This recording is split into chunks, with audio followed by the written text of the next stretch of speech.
الحمد لله رب العالمين والصلاة والسلام على سيد المرسلين وعلى آله وأصحابه أجمعين. قال الله تبارك وتعالى في الكلام المجيد والفرقان الحميد: أعوذ بالله من الشيطان الرجيم، بسم الله الرحمن الرحيم. يا أيها الذين آمنوا اتقوا الله حق تقاته ولا تموتن إلا وأنتم مسلمون. وقال تعالى: وَلْتَكُنْ مِنْكُمْ أُمَّةٌ يَدْعُونَ إِلَى الْخَيْرِ وَيَأْمُرُونَ بِالْمَعْرُوفِ وَيَنْهَوْنَ عَنِ الْمُنكَرِ وَأُولَٰئِكَ هُمُ الْمُفْلِحُونَ. وَلَا تَكُونُوا كَالَّذِينَ تَفَرَّقُوا وَاخْتَلَفُوا مِنْ بَعْدِ مَا جَاءَهُمُ الْبَيِّنَاتُ أُولَٰئِكَ لَهُمْ عَذَابٌ عَظِيمٌ. وقال النبي صلى الله عليه وسلم: لَتَأْمُرُنَّ بِالْمَعْرُوفِ وَلَتَنْهَوُنَّ عَنِ الْمُنكَرِ أَوْ لَيُوشِكُنَّ اللَّهُ بَيْنَ قُلُوبِكُمْ أَوْ لَيُوشِكُنَّ اللَّهُ عَذَابًا مِنْ عِنْدِهِ فَتَدْعُونَّهُ فَلَا يَسْتَجِيبُ لَكُمْ. صدق الله العظيم وصدق رسوله النبي الكريم ونحن على ذلك لمن الشاهدين والشاكرين والحمد لله رب العالمين. محترم و مکرم حضرات علماء کرام اور ایمان والے بھائی، کلام پاک کی جن آیات کے آپ حضرات کے سامنے تلاوت کی، اس میں اللہ تبارک و تعالی ایمان والوں کو ان کی خصوصیات کی ذکر کرتے ہیں، اور جو کچھ اللہ پاک نے ایمان والوں پر انعام فرمایا اللہ پاک اس کو بھی ذکر فرمایا، اور اس کے ساتھ چند چیزوں کا ضروری طور پر حکم فرماتے ہیں. وَاعْتَصِمُوا بِحَبْلِ اللَّهِ جَمِيعًا. آیت کریمہ میں پہلے تقوی کا حکم دیا ہے، اور اس کے بعد اللہ پاک فرماتے ہیں وَاعْتَصِمُوا بِحَبْلِ اللَّهِ جَمِيعًا. اللہ پاک کی رسی کو مضبوطی کے ساتھ سب جمع ہو کر پکڑے رکھو. مراد اس سے قرآن کریم. وَلَا تَفَرَّقُوا. اور آپس میں اختلاف اور دوری پیدا مت کرو. یہ اللہ تبارک و تعالیٰ نے تقوی کا حکم فرمایا. وَاعْتَصِمُوا بِحَبْلِ اللَّهِ. اللہ کی رسی قرآن کریم کو مضبوطی سے پکڑو. اور تیسری چیز فرمائی وَلَا تَفَرَّقُوا. آپس میں اختلاف نہ کرو. اس آیت کے ختم کے بعد اللہ پاک دوسری آیت کا ذکر فرماتے ہیں وَلْتَكُنْ مِنْكُمْ أُمَّةٌ يَدْعُونَ إِلَى الْخَيْرِ. چاہیے کہ مسلمانوں میں ایک جماعت ایسی ہو جو بھلائی کی چیزوں کی طرف لوگوں کو بلائے، امر بالمعروف اچھی چیزوں کا حکم کرے، اور بری چیزوں سے لوگوں کو روکے. یہ وہ جماعت ہے جو اللہ پاک فرماتے ہیں کامیاب ہونے والی. آگے فرمایا ولا تفرقوا.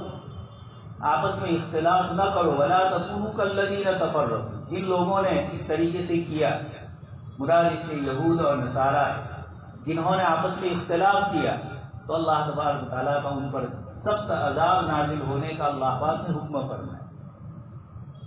دوست اور بزرگوں، اللہ پاک نے اس امت کو جن خصوصیات سے نوازا ہے، ایک اور آیت میں اللہ پاک فرماتے ہیں وَكَذَلِكَ جَعَلْنَاكُمْ أُمَّةً وَسَطًا لِتَكُونُوا شُهَدَاءَ عَلَى النَّاسِ وَيَكُونَ الرَّسُولُ عَلَيْكُمْ شَهِيدًا. اللہ پاک فرماتے ہیں کہ اسی طرح ہم نے تم کو ایک درمیانی احکام والی امت دے کر بھیجا. اس سے پہلے اللہ پاک نے قبلہ کا ذکر فرمایا. 16-17 مہینہ آپ صلی اللہ علیہ وسلم نے بیت المقدس کی طرف چہرہ فرمایا، اور قد نرى تقلب وجهك في السماء. آپ بار بار آسمان کی طرف دیکھ رہے تھے. اللہ پاک کی طرف سے بیت اللہ کا پھر حکم آیا فولی وجهك شطر المسجد الحرام. مسجد حرام کی طرف رخ کر کے آپ صلی اللہ علیہ وسلم کو نماز کا حکم ہے. یہ اللہ پاک نے بیت اللہ عطا فرمایا. اس پر اللہ پاک فرماتے ہیں وَكَذَلِكَ جَعَلْنَا. جیسے پہلا انعام ہم نے تم پر کیا کہ بیت اللہ کو تمہارے لیے، کعبۃ اللہ کو تمہارے لیے ایک نماز کی سمت بنا دی، اور بیت اللہ کے ساتھ تمہاری ایک روحانی نسبت وابستہ فرمائی. ان اول بیت وضع للناس للذی ببکۃ مبارک وہدی. جو برکت والا، ہدایت والا اور رحمت والا گھر، یہ اس امت کو بطور قبلے کے اللہ پاک نے عطا فرمایا، اس کو فرماتے ہیں وَكَذَلِكَ جَعَلْنَاكُمْ أُمَّةً وَسَطًا۔ جیسے یہ انعام کیا، اس طریقے سے دوسرا انعام ہم نے تم پر یہ کیا کہ جناب نبی اکرم صلی اللہ علیہ وسلم کے ذریعے جو احکامات آئے، ان احکامات میں اعتدال عطا فرمایا، درمیانی پن عطا فرمایا، بہت سستی بھی نہیں ہے اور بہت نرمی بھی نہیں ہے، ایک درمیانی دین ہمیں عطا فرمایا۔ یہ اللہ پاک فرماتے ہیں ان آیات۔ اسی آیت کے بعد آگے جو آیت میں نے آپ کے سامنے پڑھی کہ ایمان والوں کو تقویٰ کا حکم دیا، اللہ کی رسی کو مضبوطی سے پکڑنے کا حکم دیا اور آپس میں اختلاف سے منع کیا۔ پھر اللہ پاک نے ایک مثال دے کر ذکر فرمایا وَاذْكُرُوا إِذْ أَنْتُمْ قَلِيلٌ مُسْتَضْعَفُونَ فِي الْأَرْضِ تَخَافُونَ أَنْ يَتَخَطَّفَكُمُ النَّاسُ فَآوَاكُمْ وَأَيَّدَكُمْ وَاذْكُرُوا نِعْمَةَ اللَّهِ عَلَيْكُمْ إِذْ كُنْتُمْ أَعْدَاءً فَأَلَّفَ بَيْنَ قُلُوبِكُمْ فَأَصْبَحْتُمْ بِنِعْمَتِهِ إِخْوَانًا کہ اللہ پاک نے تمہیں آپس میں بھائی بھائی بنایا۔ اللہ کے نبی صلی اللہ علیہ وسلم اس آیت کی تفسیر میں فرماتے ہیں، جو اس آیت کی تشریح کر رہی ہے، آپ صلی اللہ علیہ وسلم فرماتے ہیں کہ تم لوگ جہنم میں گرے پڑے جا رہے، جس طریقے سے ایک پتنگا وہ آگ اور دیے کے اوپر جلنے کی کوشش کرتا ہے، یہ سما کے اوپر پروانہ جس طریقے سے بار بار گرتا ہے، وَكُنْتُمْ عَلَىٰ شَفَا حُفْرَةٍ مِّنَ النَّارِ، تم سارے انسان جہنم کے گڑھے پر ہیں۔ اللہ پاک نے نجات عطا فرمائی جناب نبی اکرم صلی اللہ علیہ وسلم کی تعلیمات کے ذریعے۔ وَاذْكُرُوا نِعْمَةَ اللَّهِ عَلَيْكُمْ إِذْ كُنْتُمْ أَعْدَاءً، آپس میں دشمنیاں تھی، 100 سال کی پرانی دشمنی اوس اور حضرت کے قبائل کے اندر تھی۔ اللہ پاک فرماتے ہیں ہم نے تمہیں سب کو بھائی بھائی بنایا، وَكُونُوا عِبَادَ اللَّهِ إِخْوَانًا بنا دی۔ یہ اللہ پاک کا انعام ہمارے اوپر آیا، ایک طرف قبلہ بیت اللہ کو بنایا، دوسری طرف اللہ پاک نے آپس میں اختلاف اور انتشار سے منع کیا اور یہ کہا کہ یہود اور نصارہ نے اختلاف کیا تو ان کی ہوا اکھڑ گئی۔ وَتَذْهَبَ رِيحُكُمْ، مسلمانوں کو بھی فرمایا۔ ان تمام آیات کے بعد اللہ پاک اس آیت کو نازل فرماتے ہیں وَلْتَكُن مِّنكُمْ أُمَّةٌ يَدْعُونَ إِلَى الْخَيْرِ وَيَأْمُرُونَ بِالْمَعْرُوفِ، مسلمانوں میں ایک جماعت ایسی ہونی چاہیے جو نیکی اور تقویٰ کی چیزوں کی طرف لوگوں کو بلائے، امر بالمعروف، بھلی چیزوں کا حکم کرے اور بری چیزوں سے روکے، یہی اس امت کی کامیابی ہے، اولئک هم المفلحون۔ دوسری کئی آیتوں میں اللہ پاک نے امر بالمعروف اور نہی عن المنکر عمومی احوال میں بھی کرنے کا حکم دیا، اور جب حکومت مل جائے وعد اللہ الذین آمنوا وعملوا الصالحات، ایمان اور اعمال صالحہ کی بنیاد پر اللہ پاک کا وعدہ ہے کہ اللہ پاک لَيَسْتَخْلِفَنَّهُمْ فِي الْأَرْضِ، اس زمین کا نائب بنائیں گے، حکومت عطا فرمائیں گے، كَمَا اسْتَخْلَفَ الَّذِينَ مِنْكُمْ، جیسے تم سے پہلے لوگوں کو عنایت ہے۔ آگے فرمایا کہ یہ حکومت آنے کے بعد بھی تم کیا کرو گے؟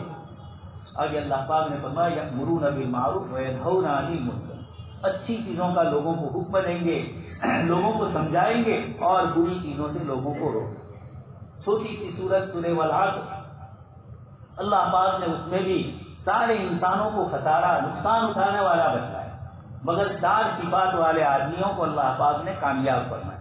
والعصر ان الانسان لفی خسر، سارے انسان خسارے میں ہے، الا الذین آمنوا وعملوا الصالحات، ایمان اور اعمال صالح، وتواصوا بالحق وتواصوا بالصبر، اور اس کے بعد 2 چیزوں کا حکم فرمایا، آپس میں ایک دوسرے کو خیر خواہی کرتے رہو، نماز کے لیے نہیں آ رہا ہے مسجد کی طرف لاؤ، شریعت کے کسی حکم کو توڑ رہا ہے اچھی طریقے سے اس کو سمجھا کر اپنی طرف متوجہ کرو اور اس برائی سے اس کو بچانے کی کوشش کرو۔ وتواصوا بالحق، حق بات کی ایک دوسرے کو وصیت کرو، حق سے مراد دین اسلام ہے، اور زندگی میں جہاں کتاب و سنت کے خلاف چیزیں ہو اس وقت یہ حکم دیا گیا کہ تم اللہ کی رسی کو، قرآن کریم کو مضبوطی سے پکڑو، یہی تمہارے لیے ہدایت کا ذریعہ ہے۔ تو وتواصوا بالحق، حق بات کی ایک دوسرے کو تواصی، مرنے والا جس طرح وصیت کرتا ہے اور لوگ ان کی وصیت کو کان سے دھیان سے سنتے ہیں، اللہ پاک نے یہاں تواصی کا لفظ فرمایا،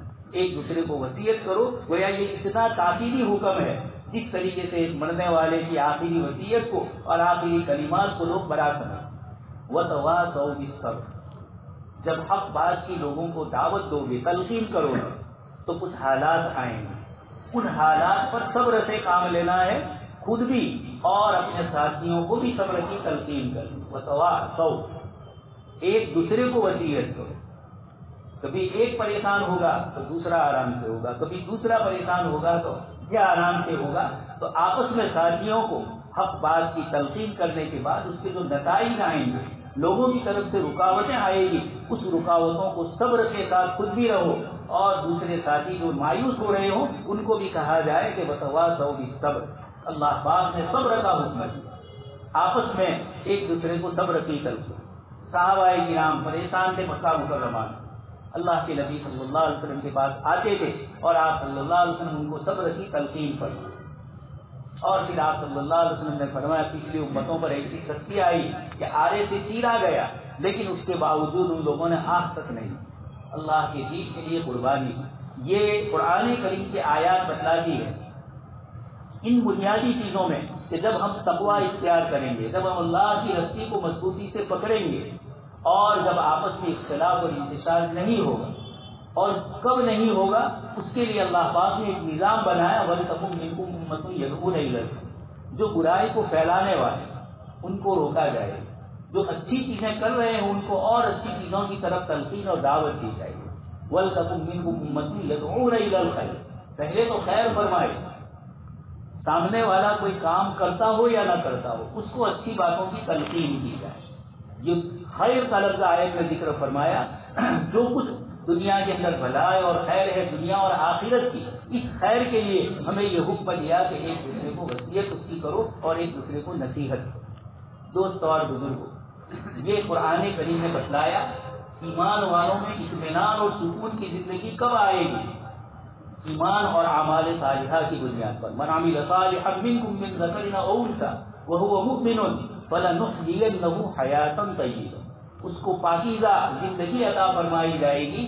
یہ آیتوں کی تلقین اللہ تبارک تعالیٰ نے ہمیں فرمائی، بتلایا کہ ایک طرف تقویٰ کی بنیاد پر اپنے آپ کو درست کرنا ہے، تو دوسری طرف لوگوں کو بھلائی کر کے اپنے دین کو بھی بچانا ہے، دوسروں کے دین کو بھی بچانا۔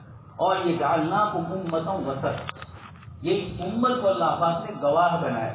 آگے آیت کریمہ میں جو فرمایا کہ تقول، تم شہید ہو وَيَكُونَ الرَّسُولُ عَلَيْكُمْ شَهِيدًا۔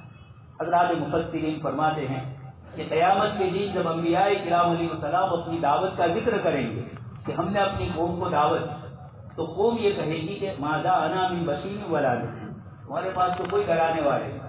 حضرت نوح علیہ السلام کو جھٹلایا جائے گا، تمام انبیاء کرام علیہ السلام کے ساتھ یہ معاملہ ہوگا، تو اللہ پاک ان نبیوں سے کہیں گے کہ بھائی آپ کی باتوں کے اوپر کوئی گواہ نہیں۔ اللہ پاک امت محمدیہ کو گواہ بنائے، اور ہم یہ گواہی دیں گے کہ ہمارے حبیب پاک صلی اللہ علیہ وسلم نے ہمیں فرمایا اور قرآن کریم نے ہمیں ذکر کیا کہ فلاں فلاں انبیاء کو اللہ پاک نے بھیجا تھا، انہوں نے اپنی قوم کو اس طریقے سے دعوت دی۔ فَقُلْتُ اسْتَغْفِرُوا رَبَّكُمْ إِنَّهُ كَانَ غَفَّارًا إِنِّي دَعَوْتُهُمْ لَيْلًا وَنَهَارًا۔ حضرت نوح علیہ السلام کا قرآن نے ذکر فرمایا، علانیہ، چپکے مجلس میں، انفرادی، پرائیویٹ جا کر لوگوں کو اچھی باتوں کا حضرت نوح علیہ السلام نے 950 سال تک حکم دیا۔ فَلَبِثَ فِيهِمْ أَلْفَ سَنَةٍ إِلَّا 50 عَامًا۔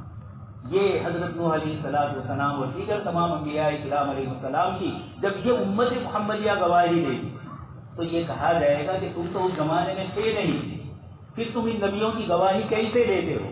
تو امت کہے گی کہ ہمارے نبی نے ہم کو بتایا، اور آپ صلی اللہ علیہ وسلم اس وقت گواہی دیں گے وَيَكُونَ الرَّسُولُ عَلَيْكُمْ شَهِيدًا، اللہ کے نبی صلی اللہ علیہ وسلم گواہی دیں گے کہ یہ میری امت جو کہہ رہی ہے گواہی کی، میں نے ہی ان کو بتلایا تھا اور ان کا گواہ میں ہوں۔ یہ اللہ پاک کی طرف سے کتنا بڑا اعزاز اس امت کو مل رہا ہے جناب نبی اکرم صلی اللہ علیہ وسلم کی خاتم النبیین ہونے کی برکت کی بنیاد پر۔ تو یہ ان آیات کے ذریعے اللہ پاک نے امت کو بتلایا کہ تمہاری فضیلت کتنی بڑی ہے، تم کس مقام پر ہو۔ کنتم خیر امۃ اخرجت للناس، یہ بہترین امت ہو جو اللہ پاک نے لوگوں کے لیے دی۔ اس لیے دوست اور بزرگ، قرآن کریم کی ان آیات کی روشنی میں پتہ چلتا ہے کہ مسلمانوں میں ایک جماعت ایسی ہونی چاہیے جو بھلائی کی چیزوں کی طرف لوگوں کو دعوت دے اور برائی کی چیزوں کی برائی بتلا کر ان کو اس سے روکنے کی کوشش کرے۔ یہ قرآن کریم کی آیات نے بتلایا، ایمان کی بنیاد پر اپنے آپ کی اصلاح ہوگی، تقویٰ کی بنیاد پر اپنی اصلاح ہوگی اور دوسروں کو نصیحت کریں گے تو خود بھی ہم اس کام سے رک جائیں گے۔ یہ ایک عجیب فلسفہ ہے جو قرآن کریم کی ان آیات میں اللہ پاک نے ذکر فرمایا کہ ایمان اور تقویٰ کے ساتھ ایک جماعت کا اس امت میں ہونا ضروری ہے جو امت کی دعوت اور اصلاح کے لیے لگاتار لگی رہے۔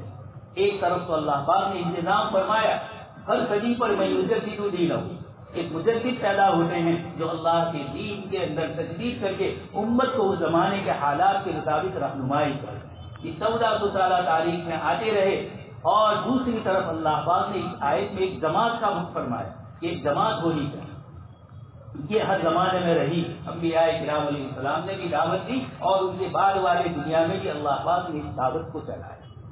ہمارے زمانے میں اللہ پاک نے دعوت و تبلیغ کا جو سلسلہ جاری فرمایا، انہی قرآن آیات اور احادیث کی روشنی میں حضرت مولانا الیاس رحمۃ اللہ علیہ نے امت کے سامنے اس چیز کو پیش کیا اور اللہ پاک نے آپ کی دعوت کے اندر جو اخلاص سے نکلی تھی۔ ایک صاحب فرماتے ہیں کہ دعوت و تبلیغ میں حضرت مولانا الیاس رحمۃ اللہ علیہ نے کیسے اخلاص سے کام کیا اور کس قوم میں آپ نے کام کیا۔ نہیں جناب نبی اکرم صلی اللہ علیہ وسلم کو جس طریقے سے عرب کی بندو قوم ملی تھی اور آپ نے ان کی اصلاح فرمائی۔ اللہ پاک نے مئو کے علاقہ، میوات کا علاقہ، وہاں کی یہ مئو قوم ہے، اللہ پاک نے یہ بھی مشرکانہ اعمال کرتے تھے، شرک کرتے تھے، عجیب و غریب قسم کی ان کی زندگیاں تھی، وہ خود بتلاتے تھے، ہم ڈکیتی کرتے تھے، چوری کرتے تھے۔ اللہ پاک اس مولوی الیاس پر رحم فرمائے، انہوں نے ہمیں وہاں سے نکالا اور اس طریقے سے اللہ پاک نے ان کو چمکایا۔ تو یہ انبیاء کرام علیہ السلام کا طریقہ ہے، انبیاء کرام علیہ السلام کی سنتیں، اور قرآن نے وعدہ فرمایا کہ اس جماعت کا تم میں ہونا ضروری ہے، اس دین کی بقا کے لیے اللہ پاک نے یہ انتظام فرمایا۔ اس بنیاد پر ہر زمانے میں یہ حضرات کام کرتے رہے۔ کوئی مار رہا ہے، پیٹ رہا ہے، تب بھی مولانا الیاس صاحب کہتے ہیں کہ بھائی تو نے اپنا کام کیا، میری سے سننے کے لیے کھڑے ہو جاتے۔ اللہ پاک نے اس طریقے سے اس کام کو چلایا۔ اللہ پاک کے ہزاروں اور لاکھوں بندوں نے پوری روئے زمین پر اللہ پاک نے اس کو پھیلایا۔ دنیا کے ایسے ایسے ممالک جن کے میں اور آپ نام بھی نہیں جانتے، لیکن یہ حضرات وہاں تک پہنچے۔ اللہ پاک نے مولانا الیاس کی طبیعت تو بالکل نازک اور کمزور تھی، کوئی کام کاج نہیں کر سکتے تھے۔ ان کے بھائی حضرت مولانا یحییٰ تھا، حضرت شیخ زکریا کے والد محترم، وہ کتب خانہ چلاتے تھے اور اس کے اندر ان کو دکھایا۔ ایک مرتبہ خادم نے کہا کہ یہ تو کچھ نہیں کر رہے ہیں، تو آپ نے فرمایا کہ یہ بیمار آدمی ہے، تمہیں معلوم نہیں، حدیث شریف میں فرمایا گیا انکم لترزقون، کہ تمہیں رزق دیا جاتا ہے تمہارے گھر کی کمزوروں اور ضعیفوں کی وجہ سے۔ انسان اپنی کمائی کے اوپر تکبر نہ کرے، اپنی روزی روزگار کے اوپر ملنے پر نصیبے پر یہ اطمینان نہ کر لے کہ میرا نصیب ہے۔ تمہارے ہی گھر کے یا تم جن غریبوں کی مدد کرتے ہو ان میں سے خود کی دعائیں لگتی ہے اور وہ دعائیں تمہیں ترقی دیتی۔ تو حضرت مولانا الیاس رحمۃ اللہ علیہ نے طبیعت کے اعتبار سے تو یہ حال، لیکن اللہ پاک نے آپ کے ذریعے محنت کرائی۔ اس محنت میں دو ہی چیزیں سب سے بنیادی، ایک ہے آدمی کا اللہ پاک کی ذات عالی پر یقین ہونا، عملی شکل میں یقین ان کی زندگیوں میں کب آتا ہے؟ جب آدمی اپنے گھریلو حالات کو چھوڑتا ہے، جس جگہ پر وہ رہتا ہے ایک روٹین کی عادت بن گئی ہے، نماز نہیں پڑھ رہا، عبادتیں دوسرے نہیں کر رہا اور کچھ گناہ کے کام کر رہا ہے، وہاں کوئی اس کو روکتا ہی نہیں، وہ خود اپنے اعتبار سے اسی آدمی کو اٹھایا اور مسجد والے ماحول میں لے آیا۔ اب مسجد میں وہ کیا ہے؟ قرآن کی تلاوت ہوگی، نمازیں ہوگی، ذکر ہوگا، اللہ کے نیک اور صالح بندوں کے تذکرے ہوں گے کہ صحابہ کرام نے کس طریقے سے اپنی زندگیوں میں کیسی قربانی، کیسی دشمنوں کی مصیبتوں کو سہا اور کس طریقے سے اللہ کے دین کے لیے آگے بڑھے۔ ابن مسعود، ابو ذر غفاری، بلال، سلمان، یہ سارے کے سارے وہ حضرات ہیں جنہوں نے اپنی پوری زندگیاں اللہ کے دین کے لیے وقف کرنا۔ یہ جب ان قصوں کو پڑھتا ہے، ایک عجیب و غریب اللہ پاک نے مولانا سے جو کام اتنا وسیع و عریض دیا، اس کے پیچھے کام یہی ہے کہ آدمی اپنے گھر میں وہ کام نہیں کرتا۔ جب اس کو اٹھایا جاتا ہے اور پورا ماحول مسجد والا اس کو ملتا ہے تو خود بخود آدمی وہاں مسجد والا ہوتا ہے۔ پھر صحابہ کرام کی توثیق دی جاتی ہے، تقویت دی جاتی ہے صحابہ کرام کے واقعات کے ذریعے، اور اللہ کی راہ میں جو مسائل آتے ہیں اللہ پاک کی غیبی جو شکل مدد کی ہوتی ہے وہ اپنی آنکھوں سے دیکھتا ہے، تو اس کے نتیجے میں یہ بندہ اللہ پاک کی طرف متوجہ ہوتا ہے۔ اس لیے فرمایا کہ اس دعوت میں سب سے پہلا کام اللہ تبارک تعالیٰ کی ذات عالی پر ہونے کا یقین، یہ یقین ہی مومن کے لیے سب سے بڑی پونجی اور سرمایہ ہے۔ اصحاب کہف کے پاس بھی یہ یقین تھا، حضرت موسیٰ علیہ السلام کی والدہ کے پاس بھی، تمام انبیاء کے متقین کو اپنے اپنے زمانوں میں یہ یقینی کیفیت حاصل تھی جس کی بنیاد کے اوپر ان کے مسائل ہیں۔ اور دوسرا مسئلہ ہے آخرت کی تیاری، مرنے کے بعد کی زندگی کی تیاری۔ وہاں 24 گھنٹے ماحول میں مرنے کے بعد کی زندگی کی تیاری ہی کی ہر اعتبار سے بھی کرو۔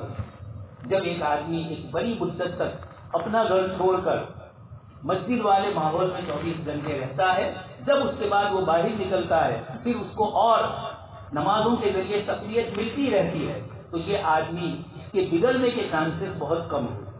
اسی لیے فرانس کے اندر تبلیغی جماعت وہاں کی جو قید خانے ہیں وہاں گئی اور کچھ لوگوں کو دعوت، یہاں بھی ہمارے یہاں بھی کام ہو رہا ہے، قید خانے میں جا کر یہ حضرات دعوت دی۔ جب انہوں نے وہاں جا کر دعوت دی تو وہاں اندر رہتے ہوئے اور باہر رہتے ہوئے جو گناہ وہ کر رہے تھے وہ نیک اور پرہیزگار بن گئے۔ تو فرانس کی پولیس نے جماعت والوں کو بلایا اور یہ کہا کہ تھوڑے تھوڑے دن پر تم آتے رہو یہاں پر، اس لیے کہ یہ دہر کے لوگ تمہاری بات سن کر بدل جائے۔ یہ اللہ پاک نے اپنے دین کی دعوت کے اندر تاثیر کر دی۔ جب اللہ پاک حکم فرما رہے وَلْتَكُن مِّنْكُمْ أُمَّةٌ يَدْعُونَ کہ تم میں ایک امت اور ایک جماعت ایسی ہونی چاہیے جو بڑی چیزوں کی طرف بلائے، تو اللہ پاک نے انتظام خود فرمایا اور انبیاء کرام علیہ السلام، صحابہ کرام کے ذریعے اللہ پاک نے اس دعوت کو دیا۔ ہر زمانے میں یہ چیز رہی، لیکن ہر زمانے میں اللہ تبارک تعالیٰ کی طرف سے کسی ایک جماعت کے ساتھ اپنی خصوصی عنایتیں ہیں۔ اللہ پاک نے اس آیت میں فرمایا وَلْتَكُن مِّنكُمْ أُمَّةٌ يَدْعُونَ، اگر یہ نہیں کرو گے تو کیا ہوگا؟ وَلَا تَكُونُوا كَالَّذِينَ تَفَرَّقُوا وَاخْتَلَفُوا مِن بَعْدِ مَا جَاءَهُمُ الْبَيِّنَاتُ۔ عجیب ہے دوستو، یہ آیت پڑھ کر مجھے محسوس ہوا کہ یہودیوں نے ہم سے زیادہ اس کو سمجھا۔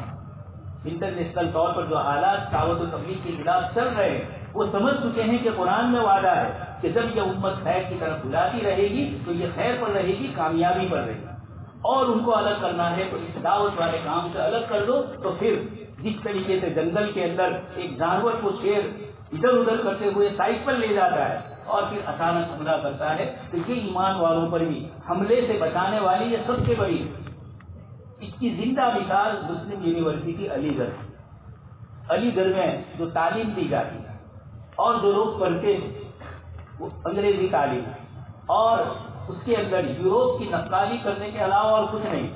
سر سید نے خود انگلینڈ سے آ کر جو جملہ کہا، مولانا حالی نے اس کو نقل کیا، آؤ اب پیر یہ مغرب ہے، مغرب یعنی یوروپ۔ یہ سید سلیمان رضوی کا یہ سید احمد صاحب کا یہ جملہ، لیکن وہاں پر اللہ پاک نے حالات کیسے پیدا کی؟ اس وقت دعوت و تبلیغ کا بڑا مرکز اور دعوت و تبلیغ پڑھے لکھے بڑے بڑے پروفیسران اللہ پاک نے علی گڑھ یونیورسٹی میں ہر زمانے میں چڑھائے۔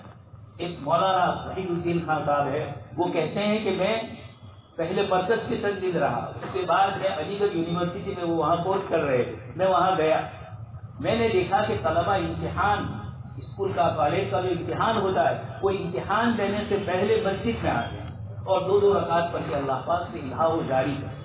وہ علی گڑھ جہاں حضرت قاری صاحب رحمۃ اللہ علیہ پہنچے تھے اور اس سے پہلے بزرگوں وہاں دعوت دی تو ان لوگوں نے مذاق اڑایا، لیکن پھر حضرت قاری صاحب رحمۃ اللہ علیہ مرتبہ اور گئے اور اسلام اور سائنس پر جو آپ نے بیان کیا اس کے بعد اور پھر یہ دعوت و تبلیغ کی محنت کری تو آج بڑے بڑے پروفیسران کرتے اور داڑھی اور جبے میں بڑی شاندار ان کی ڈگریاں ہے اور بہت کچھ وہ دنیاوی اعتبار سے کام کرتے ہیں، لیکن اس کے ساتھ ساتھ اللہ تبارک تعالیٰ نے ان کو توفیق دی۔ تو آیت یہ کہہ رہی ہے کہ آپس کا اختلاف اور انتشار دور کرنا ہے تو دعوت و تبلیغ والے کام کو اپناؤ۔ اللہ پاک وَلْتَكُن مِّنكُمْ أُمَّةٌ فرمائے کہ ضرور ایک امت چاہیے، اور فوراً اس کے بعد اللہ پاک فرماتے ہیں وَلَا تَكُونُوا كَالَّذِينَ تَفَرَّقُوا۔ معلوم ہوا کہ جب دعوت و تبلیغ امت میں نہیں رہے گی تو انتشار اور اختلاف، یہ چیز آج کے یہودیوں نے قرآن کی تفسیر اور یہ مطالعے کیے اور وہ سمجھ گئے کہ قرآن نے کہاں ایسے اہم پوائنٹ بتلائے جس کی روشنی کے اندر امت کو منتشر کیا ہے، تو انہوں نے سمجھا کہ یہ جماعت خاموشی کے ساتھ بغیر کسی آفس کے، بغیر کسی چندے کے، بغیر کسی اعلان کے، کوئی کتاب بھی نہیں، کوئی اشتہار نہیں، کوئی سوشل میڈیا نہیں، اور پورے عالم میں اللہ پاک نے اس دعوت کو چلایا، یہ اللہ پاک کی طرف سے خصوصی عنایت ہے، اس لیے کہ وہی امت والا کام حضرت جی مولانا یوسف رحمۃ اللہ علیہ بار بار کہتے تھے کہ یہ دعوت جو ہے انبیاء کرام علیہ السلام کا طریقہ اور انبیاء کرام کی سنت ہے، اس لیے اس طریقے کے مطابق اس میں چلنا ہوگا جو طریقہ انبیاء کرام علیہ السلام کا ہے۔ اللہ پاک نے اس دعوت کے ذریعے روئے زمین کے ایک بہت بڑے حصے میں جو بے نمازی تھے ان کو نمازی بنایا، شراب و کباب میں لگے ہوئے تھے وہاں سے نکال کر ان کو مسجدوں میں لایا۔ ایک دو آدمیوں کے قصے نہیں، ایک دو ملک کا قصہ نہیں، سینکڑوں جو ممالک 200 سے اوپر دنیا بھر کے ممالک ہے ان تمام ممالک میں ہر جگہ پر اس طریقے سے یہ کام چلا ہے، اور یہ کبھی دہشت گردی پھیلاتے ہیں، وہاں سوال ہی نہیں ہے، زمین سے نیچے کی باتیں قبر کی اور اوپر عرش کے آسمان کی بات، ان دو کے علاوہ وہاں سیاست اور سماجیات اور دوسری کسی چیز سے باہر ہی نہیں۔ یہی وہ انبیاء والی سنت ہے، انبیاء کرام علیہ السلام والا طریقہ ہے کہ صرف اور صرف اپنے آپ کو اللہ کے اوپر یقین کرنے والا بناؤ اور آخرت کی تیاری کرنے والے بناؤ۔ اس لیے اس وقت یہ جو ماحول ناسازگار کرنے کی کوششیں ہو رہی ہم سمجھیں یہ سیدھا اللہ کے کلام کے ساتھ مقابلہ۔ ایک طرف حرمین شریفین کو ویران دیکھا کر دیا اور دوسری طرف اتنی فلمیں اور اتنی چیزوں میں ہزاروں لوگ وہاں جمع ہو جائیں، یہ اور اسی موقع پر دعوت و تبلیغ کو بین کیا گیا۔ یہ بڑی سوچی سمجھی اسکیمیں ہوتی، یہ خود نہیں کرتے ہیں، ان کو اس طرح کا شعور نہیں ہے۔ جن لوگوں کو شعور ہے، اللہ پاک نے قرآن کریم کی مختلف آیتوں میں یہود کی جو شرارتیں ہیں پہلے پارے سے شروع ہو کر 30ویں پارے تک اللہ پاک مختلف پاروں میں ان کی شرارتوں کو بتلایا، امت کو کیوں بتلایا جائے؟ یہی سمجھانے کے لیے کہ ان راستوں سے شیطان تمہارے پاس آ سکتا ہے جیسے بنی اسرائیل کے پاس آیا، اور ضربت علیہم الذلۃ والمسکنہ، وہ اس کا اللہ پاک کی طرف سے ہمیشہ کی ذلت جن پر ڈال دی گئی، یہ اسی بنیاد پر۔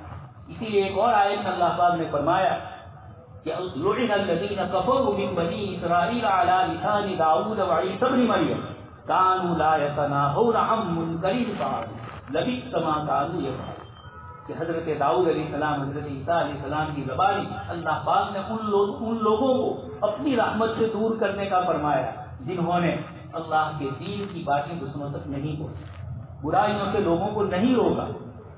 تو یہ اللہ پاک نے اس امت کی ذمہ داری بتلائی، امت کی اس ذمہ داری سے اس کو نکلنے کی دعوت دی جائے، یہ کفر کی دعوت۔ اس لیے یہ بہت بڑا خطرناک مرحلہ مسلمانوں کو بے شطور بے مہار جیسے لگام نہ ہو اور جانور اس طرح ہو جائے، یہ امر بالمعروف اور دعوت اس نے امت کو جوڑے رکھا ہے اللہ پاک کی ذات عالی کے ساتھ۔ اللہ تبارک تعالیٰ سے دعا ہے صحیح سنی باتوں پر اللہ پاک ہم سب کو عمل کرنے کی توفیق نصیب کرے۔